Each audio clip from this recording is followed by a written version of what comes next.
selanjutnya adalah diseminasi budaya positif di SMP Negeri 32 Jakarta oleh Bapak Syarifudin SPD. Kepadanya kami persilakan.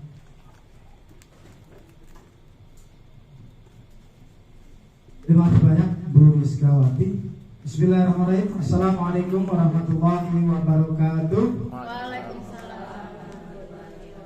Selamat siang dan salam sejahtera untuk kita semua. Yang terhormat Bapak M. Komaruzaman MPD selaku Kepala SMP Negeri 32 Jakarta, Bapak Ibu guru yang tetap semangat walaupun siang menggoda. Alhamdulillah pagi hari ini kita sudah banyak belajar tadi terkait dengan pembelajaran model sosial emosional. Nah, di kesempatan siang hari ini Bapak Ibu, saya ingin berbagi praktik baik dalam konteks diseminasi budaya positif SMP Negeri 32 Jakarta sebagai aksi nyata modul 1.4.A.9 dalam program guru penggerak di angkatan yang ke-9. Bapak Ibu yang kami hormati, perlu kita pahami bersama bahwa segala sesuatunya berawal dari yang baik-baik. Kalau tadi Bu Lucy menyampaikan, awali segala sesuatunya dengan kalimat yang positif.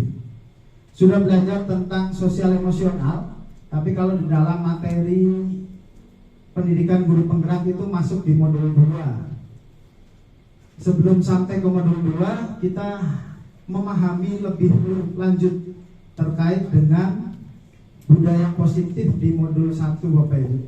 Nah, ini adalah profil yang pertama dari fasilitator kami. Dia adalah Pak Anang Suprapto MPD. Dia adalah guru SD di Kota Bandar Lampung yang banyak menginspirasi kami. Yang kedua adalah pengajar praktiknya Bapak Parmena Sinaga SPD. Dia adalah guru bahasa Inggris di SMP 159. Kemudian yang ketiga, yang ganteng ini Bapak Ibu, kata istri saya, Syarifudin SPD sebagai calon guru penggerak angkatan 9. Mudah-mudahan saya doakan teman-teman nanti bisa masuk di angkatan 10, 11, 12, 13, bahkan sampai semuanya bisa. Bapak Ibu yang kami hormati, tadi kita belajar tentang mindfulness. Saya memohon kita sekarang juga belajar untuk mindfulness, bisa fokus terhadap apa yang akan kita belajar bersama. Tenangkan hati dan pikiran, arahkan semua perhatian untuk fokus belajar. Hadirkan rasa ingin tahu, syukur, dan kebijaksanaan. Bapak Ibu nggak usah mikirin utang di Bank DKI, karena tidak perlu dipikirkan, yang perlu dibayar. Dan tidak perlu dibayar, apalagi setiap bulan udah otomatis dipotong. Itu pesan tadi dari Kasudin JB1 dalam rangkaian kegiatan senam bersama juga. Nah, sekarang maka kita fokuskan, pikirkan kita, hati dan pikiran kita untuk fokus belajar bersama Bapak Ibu. Karena saya belajar ini 2 bulan, ternyata ujungnya ada di sini Bapak Ibu. Kalau ini kita bisa lakukan, sosial emosional di SMP Negeri 32 Jakarta insya Allah bisa berjalan dengan baik. Yang kedua, bagaimana kita berinteraksi Bapak Ibu? Yang pertama, hadir seutuhnya. Yang kedua, hargai waktu bersama. Kita sama-sama menghargai ya Bapak Ibu ya. Mudah-mudahan sebelum jam 3 kita sudah selesaikan. Kemudian yang ketiga, buat catatan. Kalau nanti ada beberapa catatan yang perlu Bapak Ibu catat, karena ini ilmu dari banyak sekali para ilmuwan-ilmuwan yang bisa dicatat di sana.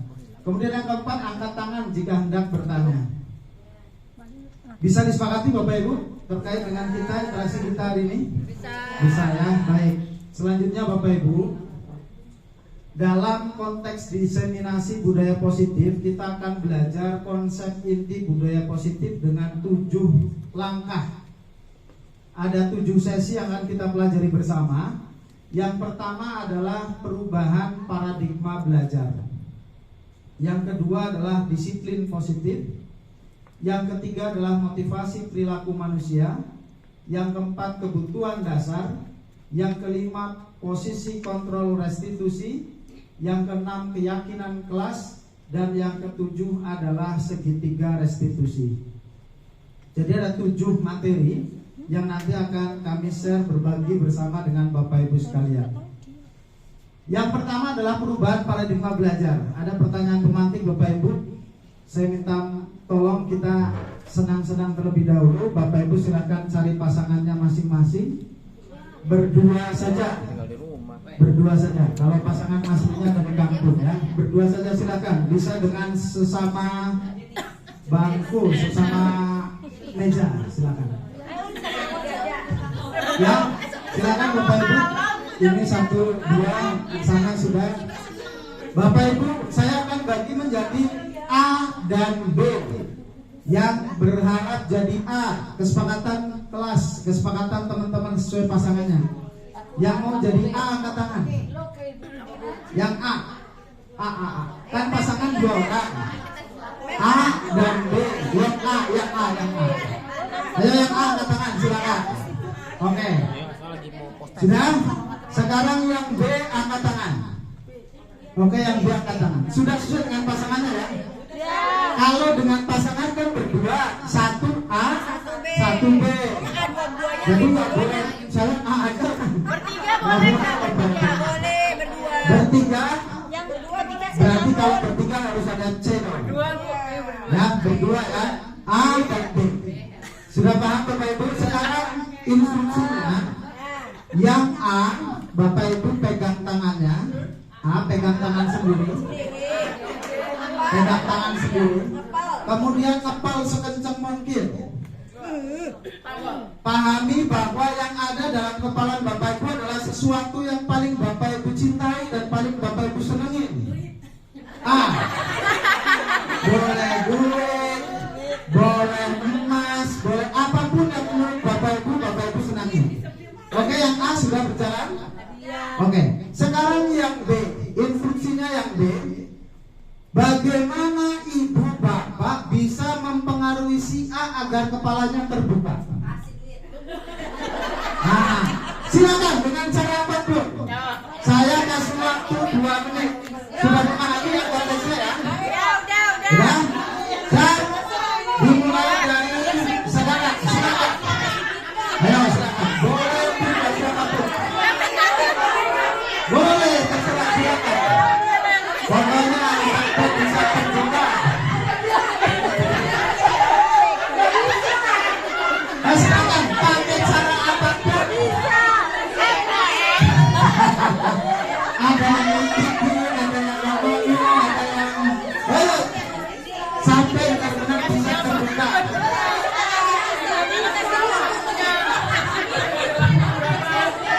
Oke, Bapak Ibu tepuk tangan untuk Bapak Ibu semuanya.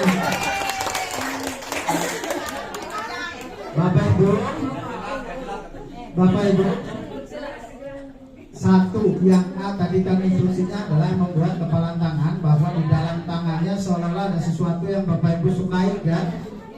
Yang itu menjadi kesenangan Bapak Ibu. Yang B, bagaimana caranya mempengaruhi si A agar kemudian kepalanya bisa terbuka? Ada yang bisa terbuka? Ada, bulan yang tarik bisa terbuka. Karena HP saya disita. Wah, itu salah satu cara.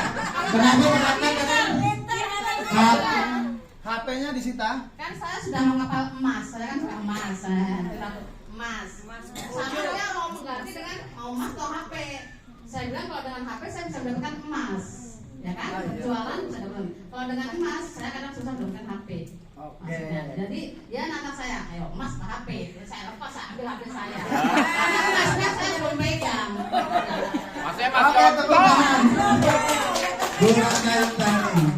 Bulannya yang tadi.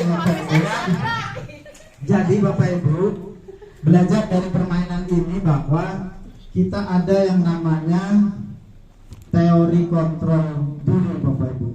Meluruskan berapa miskonsepsi tentang makna kontrol Bapak Ibu. Yang pertama, saya tidak akan menyalahkan bahwa yang apal tidak bisa terbuka. Kenapa? Karena dia punya keyakinan diri bahwa ini milik saya. Mau dipengaruhi apapun, ya terserah orang lain mau mempengaruhi apapun, toh itu keyakinan saya. Kemudian bagi yang mempengaruhi, Bagaimana caranya dia mempengaruhi? Kalau kemudian dia berhasil, bisa jadi itu baik. Tidak berhasil juga bukan berarti kemudian saya nggak berhasil nih, tapi ada usaha yang dia lakukan untuk mempengaruhi orang lain. Bisa dipahami Bapak Ibu ya. Jadi tidak ada sesuatu yang salah di dunia ini. Yang ada bagaimana cara pandang kita dan cara pandang mengontrol diri kita. Bapak Ibu yang saya hormati, Dr. William Glaser dalam kontrol teori membagi teori kontrol itu menjadi 4. Yang pertama, ilusi bahwa guru mengontrol murid. Selama ini yang kita pahami bahwa kamu harus nurut dengan saya di kelas, betul atau tidak? Atau kemudian kalau kamu pengen nilainya bagus harus nurut dengan saya, kalau tidak saya kasih nilai kamu jelek. Ada yang begitu? Nah, bahwa ilusilah bahwa guru bisa mengontrol murid. Yang kedua, ilusi bahwa kritik dan membuat orang merasa bersalah dapat menguatkan karakter. Ayo dikerjain, kalau nggak dikerjain saya laporin kepala sekolah. Tolong dong kamu kerjain, kalau enggak nanti saya nggak dapat nilai nih. Benar apa tidak Bapak Ibu pernah melakukan hal itu? Ilusi bahwa kritik membuat orang merasa bersalah itu dapat menguatkan karakter. Ternyata tidak Bapak Ibu. Kemudian yang ketiga, ilusi bahwa semua penguatan positif efektif dan bermanfaat. No Bapak Ibu, kalau nomor 1 itu adalah dasar paling dasar, nomor 2 adalah tingkatan yang lebih tinggi, nomor 3 menurut kita itu sudah benar Bapak Ibu. Ayo, kalau jadi orang baik, nantinya masa depan pasti akan jadi baik. Betul, penguatan positif.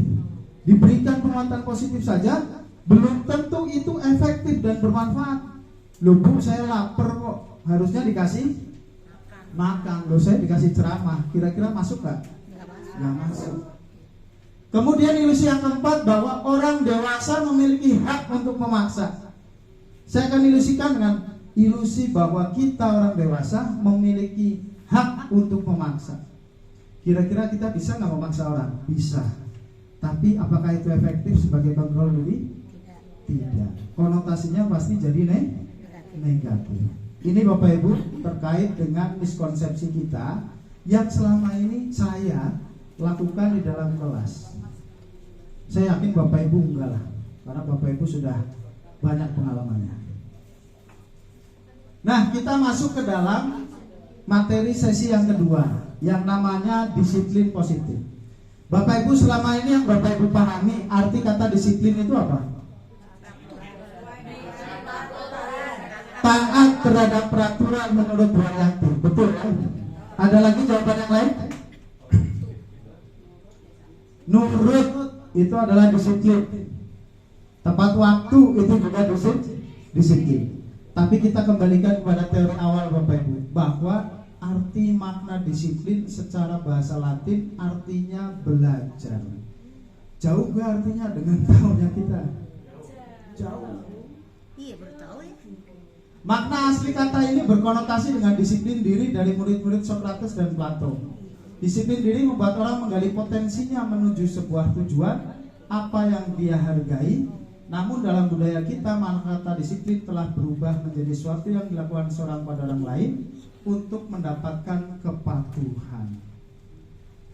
Nah, dari asli kata maknanya saja sudah keliru Bapak Ibu. Selanjutnya adalah kalau tadi disiplin, sekarang kita belajar tentang disiplin positif. Kebanyakan kita tertarik dengan topik pembahasan tentang disiplin karena kita berpikir kalau anak-anak disiplin pasti pembelajaran akan berhasil, pembelajaran akan lancar, pembelajaran akan tertib. Luar biasa. Padahal tujuan dari disiplin positif adalah menanamkan motivasi yang ketiga pada murid-murid kita, yaitu untuk menjadi orang yang mereka inginkan dan menghargai diri mereka sendiri dengan nilai-nilai yang mereka percaya. Jadi seperti tadi disampaikan, ilusi kita bahwa guru bisa mengontrol murid, kembalinya kepada disiplin positif ternyata muncul dari dalam diri mereka sendiri. Kebanyakan kita sangat tertarik dengan topik ini dan kita juga berpendapat bahwa mendisiplinkan anak-anak adalah bagian yang paling menantang dari pekerjaan kita. Selanjutnya materi yang ketiga adalah tentang nilai-nilai kebajikan. Di dalam proses disiplin positif Bapak Ibu, di dalam kurikulum Merdeka ternyata kita sudah tertuang sebegitu rapihnya terkait dengan disiplin, ternyata munculnya kepada nilai kebajikan. Dan nilai kebajikan sudah terkandung dalam profil pelajar Pancasila. Kalau tadi disampaikan Bu Lucy bahwa profil pelajar Pancasila itu ada elemennya, sub-elemen, di masing-masing elemen dan sub-elemen sudah ada konteks sosial emosional. Maka di dalam sub-elemen maupun elemen profil pelajar Pancasila juga mengandung nilai-nilai kebajikan, baik itu disiplin maupun budaya positif. Profil pelajar Pancasila masih hafal apa saja Bapak Ibu? Yang pertama, beriman dan bertakwa kepada Tuhan dan Tuhan yang Maha Esa dan berakhlak mulia. Yang kedua, berkebinekaan global, bergotong royong, kreatif, bernalar kritis dan mandiri. Ada 6. Baik, lanjut Bapak Ibu. Selanjutnya adalah tentang teori motivasi perilaku manusia. Perilaku manusia Bapak Ibu itu terdiri dari motivasi intrinsik dan motivasi ekstrinsik. Intrinsik itu ada dalam diri, kalau ekstrinsik itu berasal dari luar. Motivasi eksternal itu dibagi 2. Yang pertama biasanya kita adalah untuk menghindari ketidaknyamanan atau hukuman. Bapak Ibu datang tepat waktu biar tidak dipotong gaji dan TKD-nya. Menghindari ketidaknyamanan. Atau kemudian datang tepat waktu biar bulan berikutnya tidak dipanggil kepala sekolah karena takutnya ada hukuman. Nah, bisa saja begitu. Kemudian motivasi yang internal yang kedua, untuk mendapatkan imbalan dari orang lain atau institusi. Apa yang akan saya dapatkan apabila saya melakukannya? Ini juga motivasinya dari luar. Biasanya kalau di pelajaran penjas, siapa yang hadir duluan, dia akan dapat hadiah. Hadiahnya apa? Disesuaikan dengan konteks pembelajaran materinya. Kemudian yang ketiga adalah motivasi internal atau tujuan disiplin positif, yaitu untuk menghargai diri sendiri. Saya akan menjadi orang yang seperti apa bila saya melakukannya. Bapak Ibu yang saya hormati, motivasi eksternal, 2 motivasi ini ternyata tidak bisa merubah apapun terhadap diri kita. Kalau kemudian motivasi internal kita sudah kuat dengan penanaman sesuatu yang baik. Saya datang tepat waktu itu karena rasa menghargai diri saya pribadi dan menjadi disiplin saya pribadi, bukan karena orang lain. Maka kalau masing-masing dari diri kita sudah memahami konteks kita pribadi, saya yakin bahwa kita semua akan bisa sesuai dengan rel kita masing-masing. Ini yang pertama, motivasi eksternalnya untuk menghindari ketidaknyamanan atau hukuman adalah tingkat yang paling rendah dari perilaku manusia. Kemudian yang di atasnya adalah mendapat imbalan atau penghargaan dari orang lain. Ini motivasi lebih tinggi daripada motivasi yang pertama. Kemudian motivasi yang paling tinggi adalah motivasi dari internal tadi. Bapak Ibu sudah belajar 3 hal terkait dengan materi budaya positif tadi. Kemudian yang keempat adalah kebutuhan dasar. Seluruh tindakan manusia memiliki tujuan tertentu. Semua yang kita lakukan adalah usaha terbaik kita untuk mendapatkan apa yang kita inginkan. Kebutuhan kita dibagi menjadi beberapa. Yang pertama adalah kebutuhan untuk bertahan hidup, kasih sayang dan rasa diterima, kebebasan, kesenangan, dan penguasaan. Ketika seorang murid melakukan suatu perbuatan yang bertentangan dengan nilai kebajikan atau melanggar peraturan, hal itu sebenarnya mereka gagal memenuhi kebutuhan dasar mereka. Jadi kebutuhan dasar kita ternyata dibagi menjadi beberapa, Bapak Ibu. Kebutuhan untuk bertahan hidup. Yang kedua, kasih sayang dan rasa diterima. Betul nggak? Kita butuh itu. Yang ketiga, kebutuhan kebebasan. Ternyata kita juga butuh rasanya untuk bebas sejenak. Kemudian kebutuhan untuk kesenangan. Wah, kalau urusannya healing ya kita senang. Dan itu memang harus ada.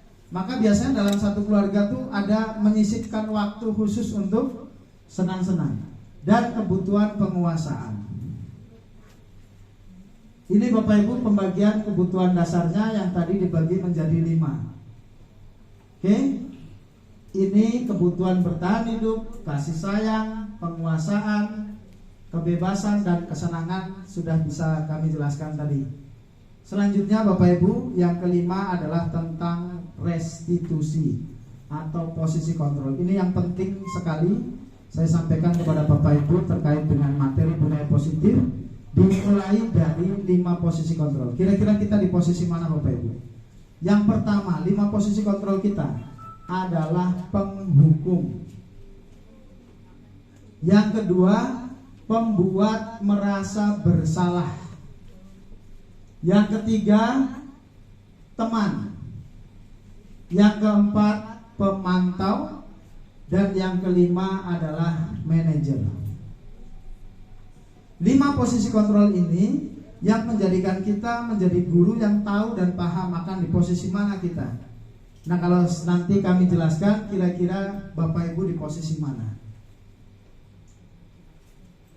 5 posisi kontrol ini dibagi menjadi 2 motivasi. Yang pertama dari motivasi eksternal, yang kedua dari motivasi internal.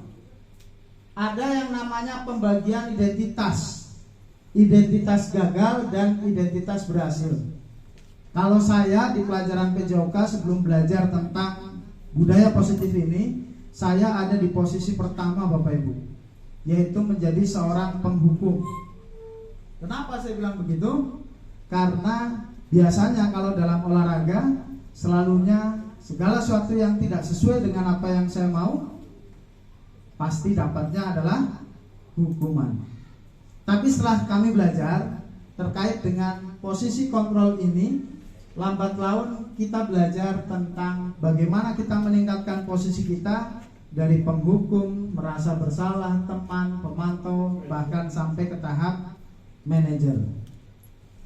Kalau penghukum Bapak Ibu, dia dalam kacamatanya selalu melihat sesuatu itu salah. Itu penghukum. Kalau pembuat merasa bersalah, bagaimana caranya siswa dibuat merasa bersalah dengan apa yang sudah dia lakukan? Kalau teman, dia biasanya hanya dianggap, udah kamu bisa aja lah, nanti juga akan jadi baik. Kemudian yang keempat, pemantau. Pemantau ini biasanya berpikirnya adalah, kita punya aturan, kamu melakukan pelanggaran, kamu akan mencoba memperbaiki kesalahan, tapi dengan proses yang ada. Nah, kita hanya sebatas sebagai pemantau saja. Dan yang kelima yang kita harapkan dalam program ini adalah sebagai manajer. Kenapa menjadi manajer? Yang pertama, dia akan mengakui kesalahan. Tapi mengakui kesalahan dia berasal dari diri dia sendiri, karena motivasinya adalah motivasi internal.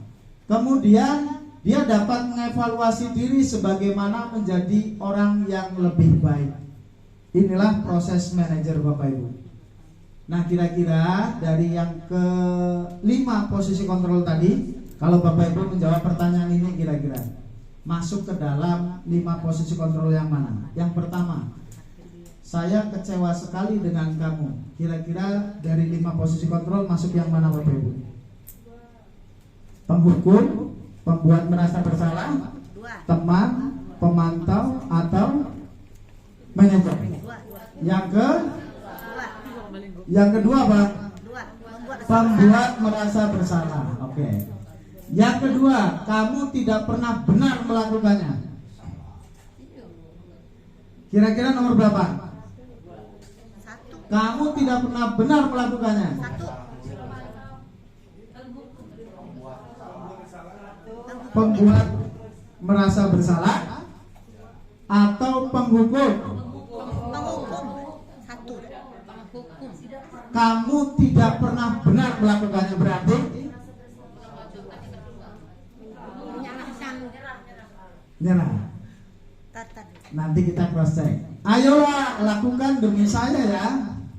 Teman. Oh ya teman. Ayolah lakukan demi saya ya. Apa kira-kira? Teman. Teman. Apakah kamu mau mendapatkan stiker bintang hari ini?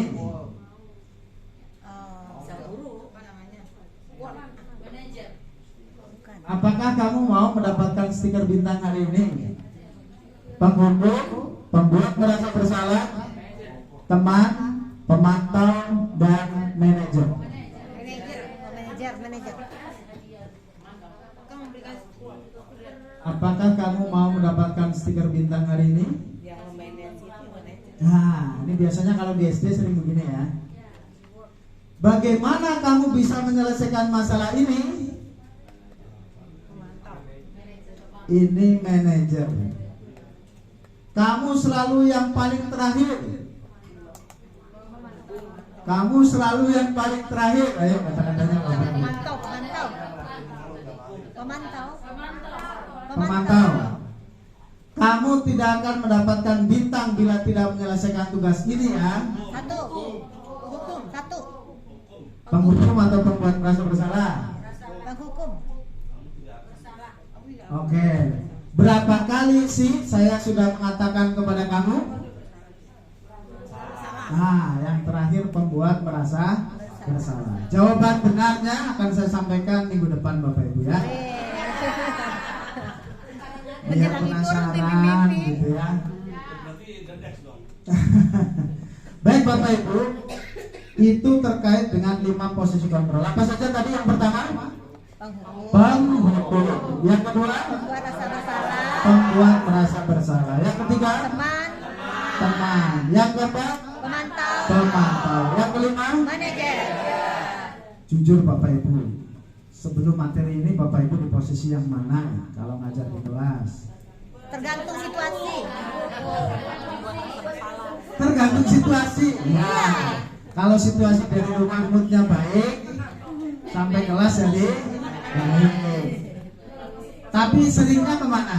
Bu Deborah, Bu Leti penghukum sama dengan saya. Karena kita menganggap bahwa kita bisa kontrol murid, maka kita bisa menghukum murid karena tidak sesuai dengan kita. Nah, tapi pelan-pelan nanti kita akan belajar untuk bisa merubah. Minimal motivasinya jangan dari kita sebagai guru, tapi kita memberikan motivasi kepada anak biar anak sendiri yang kemudian berubah pelan-pelan. Apakah sehari bisa? Nggak bisa. Semua harus bisa jalan bersama-sama. Bapak Ibu, kalau tadi berbicara 5 posisi kontrol, kita akan belajar ini nih, restitusi. Restitusi adalah tahap ketiga dari hukuman dan konsekuensi. Biasanya kalau kita berbicara konsekuensi itu pasti sesuatu yang sudah positif ya. Tapi ternyata ada di atasnya konsekuensi, yaitu restitusi. Kita cek, ini faktor identitas gagal. Hukuman itu sesuatu yang menyakitkan, harus terjadi. Benar atau tidak? Kalau kita hukum pasti ada sesuatu yang menyakitkan. Entah untuk kita, untuk anaknya, atau untuk satu kelas. Betul? Betul ya? Kemudian kalau identitas sukses dari disiplin, konsekuensi, dan restitusi, kalau konsekuensi itu sesuatu harus terjadi, ya lumrah wajar itu harus terjadi. Nah tapi kalau restitusi merupakan pilihan. Yang kedua, tidak nyaman untuk murid untuk jangka waktu yang panjang. Orang yang pernah dihukum pasti akan terngiang-ngiang terus Bapak Ibu. Contoh saya waktu SD mimpin senam, saya salah satu gerakan langsung dijewer oleh guru PJOK saya. Saya nggak lupa sampai sekarang, karena saya pernah dihukum. Jadi guru PJOK. Mudah-mudahan saya tidak jewer murid kita, karena belajar dari apa yang sudah pernah dilakukan waktu kecil. Kemudian kalau konsekuensi tidak nyaman untuk murid untuk jangka waktu yang pendek. Mungkin dia akan nyesel, sekarang doang, tapi besoknya dia akan lupa. Tapi kalau dihukum, itu pasti terngiang-ngiang Bapak Ibu. Nah, kalau restitusi menguatkan untuk anak dalam jangka waktu yang panjang. Betul ya? Dan terakhir, sistem tidak akan berjalan bila murid tidak takut, itu kalau hukuman. Memerlukan monitoring dan supervisi terus-menerus dari guru, itu kalau konsekuensi. Dan kalau restitusi, murid belajar bertanggung jawab untuk perilakunya. Saya flashback ke depan Bapak Ibu bahwa motivasi dibagi dua, eksternal dan internal. Kalau motivasi eksternal itu ternyata hanya jangka pendek, tapi kalau motivasi yang internal itu bisa jangka panjang. Nah, cara motivasi internalnya lewat apa? Restitusi tadi. Sampai ke tahap yang keenam Bapak Ibu, bagaimana kita bisa menjalankan restitusi ternyata diawali dari keyakinan kelas. Saya sempat keliling ke beberapa kelas kita. Bapak Ibu, siapa yang sudah pernah nempel peraturan kelas di kelasnya? Atau sudah membuat peraturan kelas di kelasnya? Adakah? Di kelas. Bapak Ibu kan jadi wali kelas nih. Bahasa lisan. Ditempel bosku di depan pintu. Ditempel, Burisma 82 berarti belum, tapi sudah ada. Saya ngecek ternyata sudah ada di kelas 73 terkait dengan peraturan kelas Bapak Ibu. Nah, sekarang kita akan belajar bersama. Peraturan kelas itu sesuatu yang wajib ditaati. Kesepakatan kelas itu sesuatu yang ditaati bersama-sama dengan siswa. Kalau keyakinan kelas, sesuatu yang muncul dari diri siswa untuk siswa, kita guru sebagai fasilitator untuk menguatkan. Dan diawali dari kata-kata positif. Tadi sudah belajar sosial emosional, kita belajar budaya positif, awalnya dari keyakinan kelas. Apakah beda Mas Arif antara peraturan kelas dengan keyakinan kelas? Menurut Bapak Ibu beda apa sama? Beda. Bedanya di mana menurut Bapak? Kalau peraturan kelas itu kemungkinan besar wali kelas yang sudah kasih indikatornya. Kalau keyakinan kelas berarti pendapat-pendapat dari kesepakatan kelas. Sepakat dengan apa yang disampaikan Bu Deborah. Jadi kita akan memulai dari skup yang paling kecil, yaitu dari kelas. Bapak Ibu, anak akan senang apabila segala sesuatu dimulai dari sisi positif dan anak dilibatkan dalam membuat sebuah keyakinan kelas. Karena apa? Dia yang buat, dia yang melakukan kesalahan, maka dia juga yang nanti akan mencari solusi dari perbuatan yang dilakukan. Inilah keyakinan kelas Bapak Ibu. Perlu kita lakukan, mudah-mudahan nanti bisa dilakukan. Saya kemarin sudah mencoba membuat video terkait dengan keyakinan kelas. Ternyata anak itu memunculkan semua idenya. Ditanya satu peraturan kelasnya, tidak boleh tidur di dalam kelas Pak. Kenapa emang ada? Wah, bawa tikar Pak di kelas dan kawan-kawan begitu. Kemudian tidak boleh makan saat jam pelajaran. Ternyata ada guru lagi menyampaikan, anak ada enak makan gitu. Dan itu mungkin tidak keluar dari anak-anak kalau kemudian kita tidak mencoba membuka diri terkait hal itu. Kemudian ada juga yang izin WC sampai 10 kali di satu jam pelajaran guru gitu. Udah izin, balik lagi, izin lagi, dan lain sebagainya. Jadi ternyata banyak Bapak Ibu terkait dengan problem-problem dari anak yang mungkin kita tidak memahami sejauh itu. Bapak Ibu, nah ini tata cara pembentukan keyakinan sekolah atau keyakinan kelas. Keyakinan kelas bersifat lebih abstrak daripada peraturan yang lebih rinci dan konkret. Keyakinan kelas berupa pernyataan-pernyataan universal. Pernyataan keyakinan kelas senantiasa dibuat dalam bentuk positif. Keyakinan kelas hendaknya tidak terlalu banyak sehingga mudah diingat dan dipahami oleh semua warga kelas. Karena kalau banyak kayaknya nggak cukup itu ya. Sama dengan proses peraturan kelas, hanya tinggal itu munculnya dari siswa dan dirubah menjadi kata-kata positif. Yang sekarang ada apa? Dilarang, jangan, betul nggak? Itu kan pasti konotasinya negatif. Oh, saya nggak boleh karena dilarang. Tapi diganti dengan hal-hal yang positif akan lebih enak. Nah, sebaiknya apa? Contoh, kata positif dalam keyakinan kelas itu bisa 1, komitmen.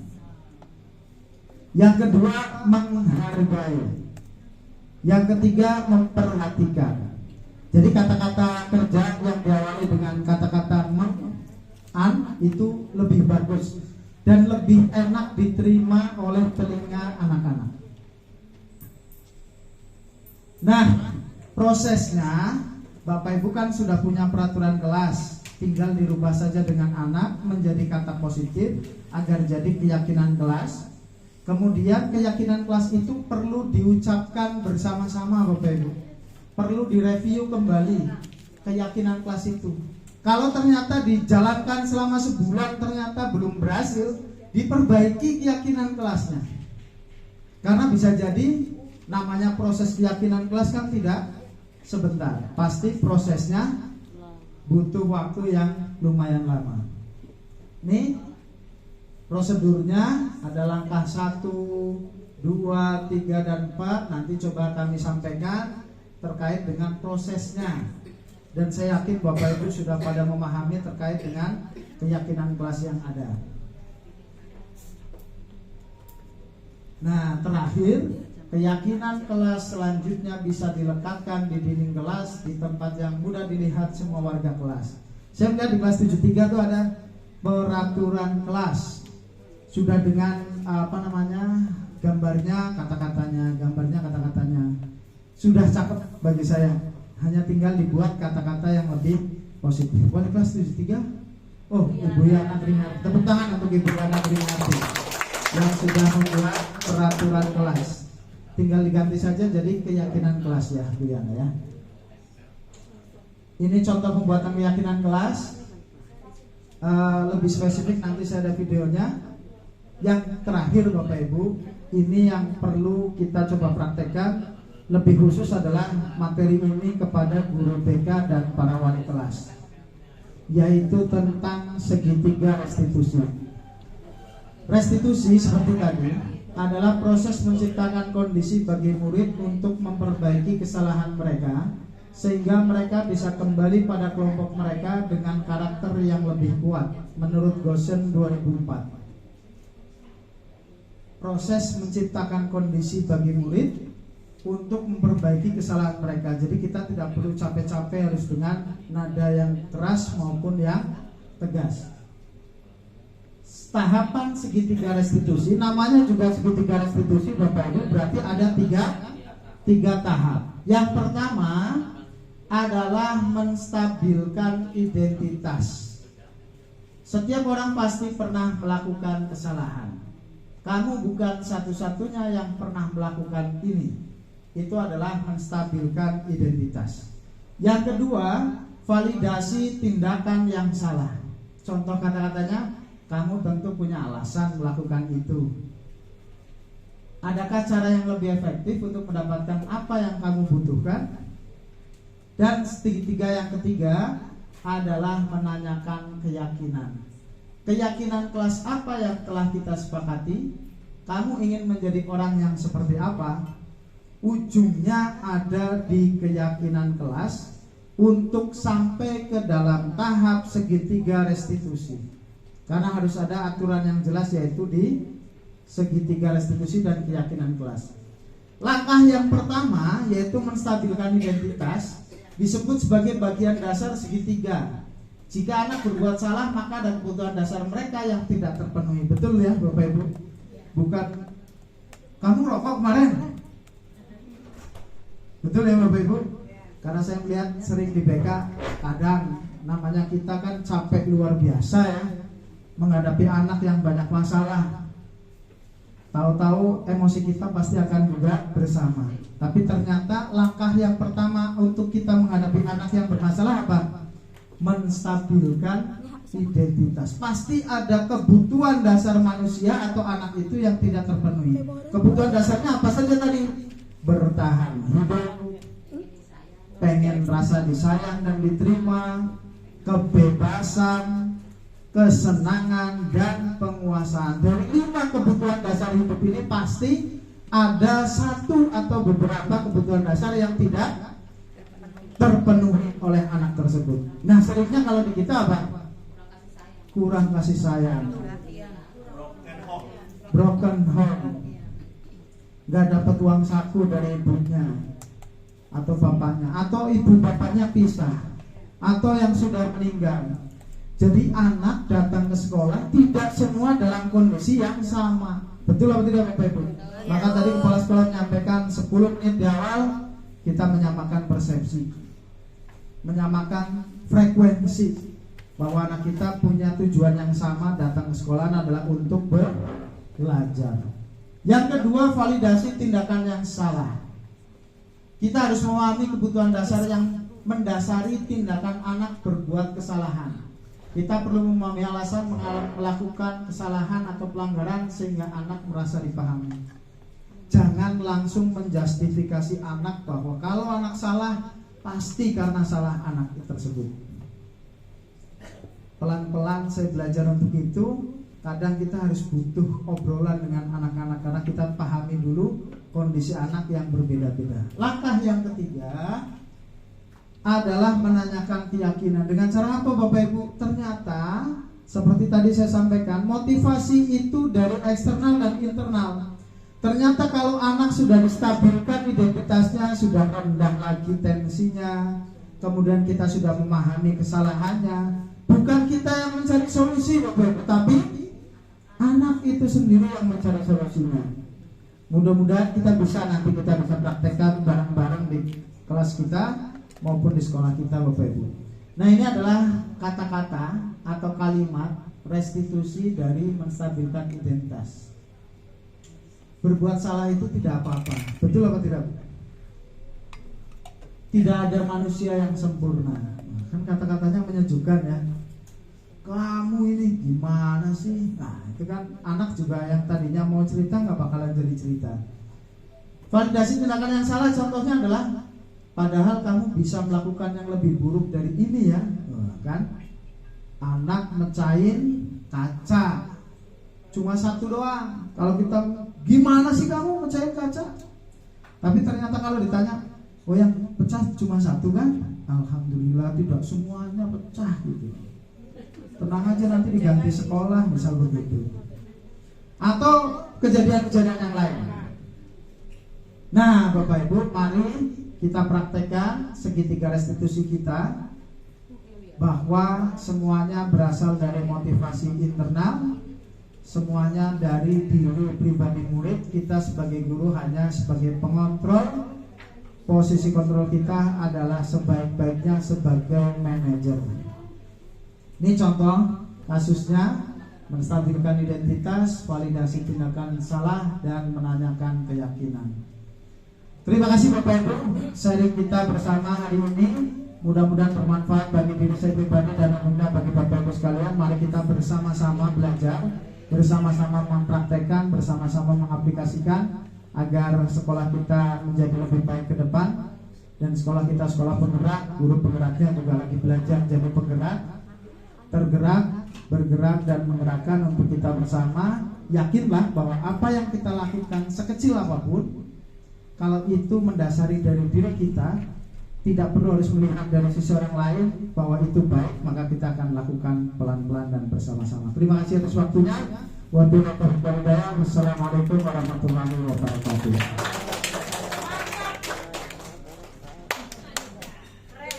25 menit ke depan. Materi yang ketiga akan kami coba share bersama Bapak Ibu. Assalamualaikum warahmatullahi wabarakatuh. Selamat siang dan salam sejahtera untuk kita semua Bapak Ibu. Yang terhormat Bapak Ibu Kepala Zona, selaku Kepala SMP 32, Bapak Ibu dari 6 sekolah komunitas luar biasa berkesempatan pada siang hari ini kita berjumpa bersama. Di materi yang pertama tadi sudah dijelaskan oleh Pak Alif terkait dengan alur pemahaman kurikulum Merdeka. Yang kedua sudah dijelaskan oleh Bu Rizka terkait dengan platform Merdeka Mengajar. Tadi disampaikan oleh Bu Rizka, kurikulum Merdeka itu punya dua sisipan. Yang pertama bagaimana kurikulum itu berjalan, yang kedua adalah mencetak pemimpin pembelajaran. Bapak Ibu mohon izin, kami share bersama. Mungkin dari Bapak Ibu ada yang sudah jadi guru penggerak, walaupun sekolahnya belum sekolah penggerak, atau kemudian menjadi pengajar praktek. Apakah ada Bapak Ibu? Tidak ada. Ada yang sudah jadi guru penggerak atau sedang mencoba menjadi calon guru penggerak? Baik, betul Bapak Ibu, memang harus punya effort yang lebih. Awalnya saya juga dipaksa, tapi lama-lama enak katanya. Betul Bapak. Kalau bagi yang sudah senior nanti bisa masuk menjadi pengajar praktik maupun instruktur. Bapak Ibu yang terhormati, kami akan diseminasi modul 1.4 terkait dengan berbagi praktik baik, pemahaman dan pengalaman penerapan budaya positif. Saya Sarifuddin SPT, calon guru penggerak angkatan 9 dari SMP Negeri 32 Jakarta. Kami sudah proses guru penggerak sudah 2 bulan Bapak Ibu. Sudah masuk di modul pertama dan ini adalah modul akhir. Pas kebetulan dengan agenda Bapak Kepala Sekolah kaitannya dengan sekolah komunitas. Ini perlu kami sampaikan juga kepada teman-teman, berbagi Pak. Karena tidak mungkin ilmu akan dipegang sendiri, tapi kita berbagi. Pasti masih banyak kekurangan di sana sini, tapi saya yakin dengan belajar dari guru penggerak Bapak Ibu selama 2 bulan, saya memahami yang pertama adalah terkait filosofi Ki Hajar Dewantara. Kita mungkin tahu kalau zaman kecil kita tahunya Ingarso Suntulodo, Ing Madya Mangunkarso dan Tutuli Handayani. Tahunya ya Tutuli Handayani gitu. Kemudian kita belajar dulu ternyata kurikulum Merdeka itu balik lagi ke awal. Kita tahu fondasinya dulu dari Ki Hajar Dewantara. Kemudian yang kedua kita belajar tentang nilai dan peran guru penggerak. Bagaimana kita bisa menggerakkan kalau kemudian kita tidak tergerak dan bergerak. Maka slogan di kurikulum Merdeka kaitannya pendidikan guru penggerak adalah tergerak, bergerak dan menggerakkan. Kemudian yang ketiga, kita belajar tentang visi guru penggerak. Bapak Ibu, calon guru penggerak itu nanti menjadi seorang pemimpin insya Allah. Mudah-mudahan apa yang sedang saya perjalankan ini jadi berkah buat diri saya pribadi dan untuknya buat Bapak Ibu sekalian. Ternyata kita juga harus memahami visi sekolahnya terlebih dahulu sebelum kemudian kita membuka visi guru penggerak dari diri kita. Dan yang keempat adalah bagaimana penerapan budaya positif. Nah, ini yang perlu kami share dengan Bapak Ibu sekalian. Mari belajar bersama, berkolaborasi, saling mendukung demi mewujudkan budaya positif di sekolah kita yang tercinta ini. Sekolah komunitas, walaupun belum sampai ke kurikulum Merdeka, tapi kalau sudah menerapkan budaya positifnya di sekolahnya, pasti ke depan insya Allah akan jadi baik juga sekolah itu. Kami di SMP Negeri 32 juga masih belajar terkait itu. Kita senang-senang dulu Bapak Ibu. Masih ingat dengan lagu Kalau Kau Suka Hati Teriak Hore, Hore, kalau kau suka hati mari semangat, semangat. Kalau kau suka hati mari kita belajar, kalau kau suka hati mari tergerak, bergerak. Siapa kita? Sekolah komunitas. Ya, siapa kita? Sekolah komunitas. Sekolah komunitas. Tepuk tangan dulu kita semua Bapak Ibu. Ibaratkan sapu lidi, kalau beramai-ramai, bererat pegangannya, dia akan kuat.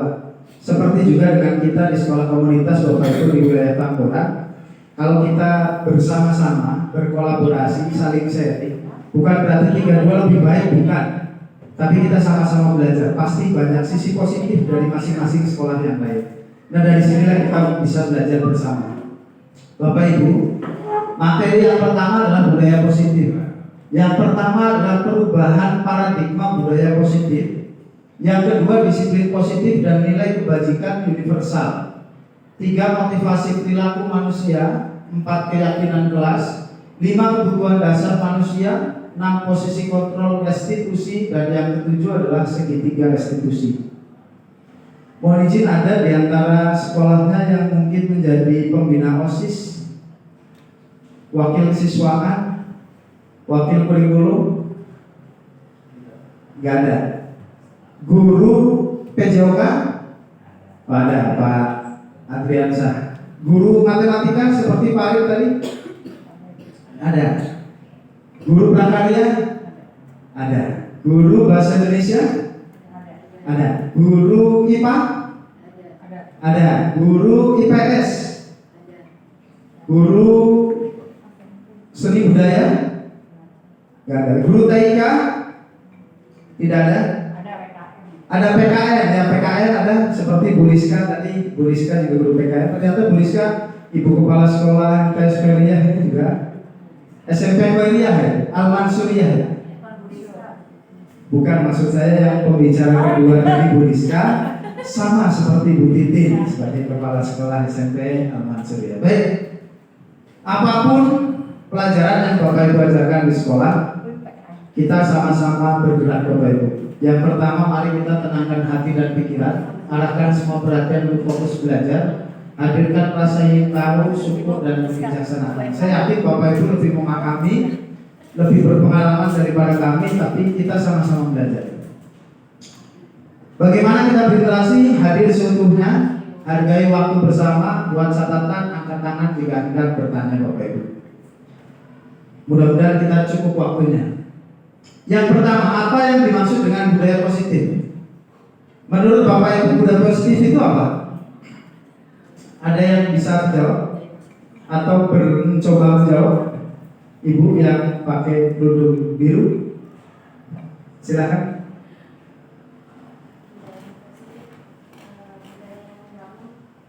Budaya yang membangun. Baik, tepuk tangan untuk Ibu Rizka. Oh, sama juga. Izin dari Bapak berbaju putih. Budaya positif menurut Bapak? Mungkin ada yang positif yang kemudian kita budayakan di lingkungan kita. Budaya positif, sesuatu yang positif yang bisa kita ciptakan di lingkungan kita dan bisa kita aplikasikan bersama. Betul Bapak ya? Baik Bapak Ibu, budaya positif adalah bagaimana kita membangun kepositifan diri kita untuk kemudian bisa kita tularkan ke semuanya di stakeholder sekolah, baik itu kepada guru maupun kepada murid. Nah, tadi kita pahami budaya positif jumlahnya, urutannya banyak. Nah, nanti kita akan pahami sebenarnya kita di posisi yang mana Bapak Ibu. Seperti perubahan paradigma stimulus, respon, teori kontrol atau teori pilihan. Kegiatan kepala tangan. Contoh, ada seorang A dan seorang B. Seorang A kemudian memegang kertas yang kemudian dia pegang dengan sekencang mungkin. Kemudian yang B ditugasi bagaimana si B itu bisa memberikan pengaruh agar kepala tangan si A itu bisa terbuka dengan cara apapun. Kalau kemudian bisa terbuka, itu berarti si B berhasil. Kalau kemudian tidak bisa terbuka, berarti si B belum berhasil.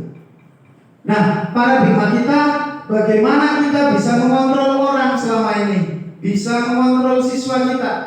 Kalau kamu nggak nurut apa